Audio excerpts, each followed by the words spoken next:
नमस्कार. कल्प क्लासेस मध्ये तुमचं पुन्हा एकदा खूप खूप स्वागत आहे. आज आपलं पुन्हा नवीन चॅप्टर सुरू होत आहे. कोणतं? अँगल्स. आणि अँगल्स मध्ये पहिलं काय, फक्त आपल्याला असा चार्ट दिलाय आणि खूप इझी चार्ट येतो म्हणून मग मी लिहून ठेवलाय.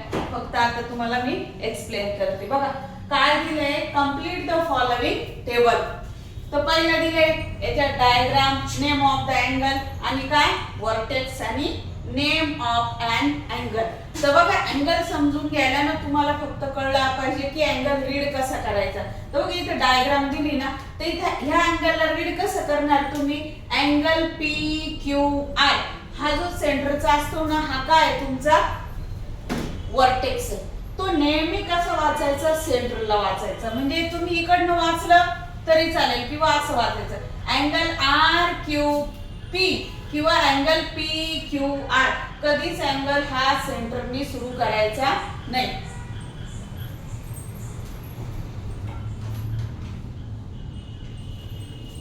मग नेम ऑफ द अँगल म्हटलंय तुम्ही ऑलरेडी तुम्हाला सांगितलं का, अँगल पी क्यू आर और अँगल आर क्यू पी. नंतर दुसरा अँगल काय दिला, अँगल एल एम एन और angle N M L.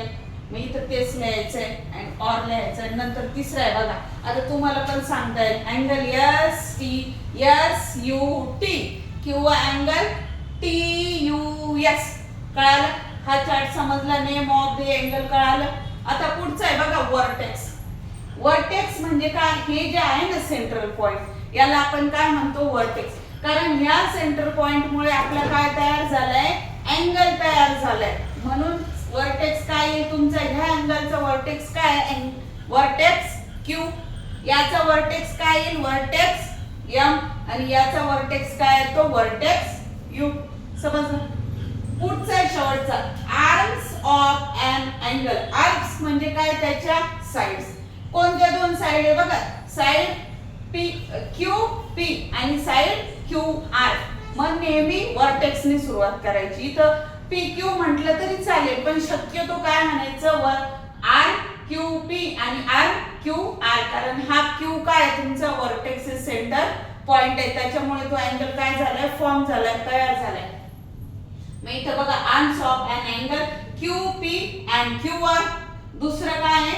M L and M N. आणि थर्ड वन आहे तुमचं काय? U S and U T.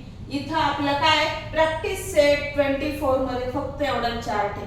तुम्ही नुसतं बघितलं तरी तुम्हाला येईल आणि परीक्षेला हा चार्ट देतात, डायग्राम देतील आणि तुम्हाला काय सांगतील की तुम्ही अँगल लिहा, वर्टेक्स लिहा, आर्म्स लिहा. कुठं कुठं तुम्हाला वर्टेक्स दिलेला राहील तर आर्म लिहायचा राहील, कुठं अँगल दिलेला राहील तर वर्टेक्स लिहायला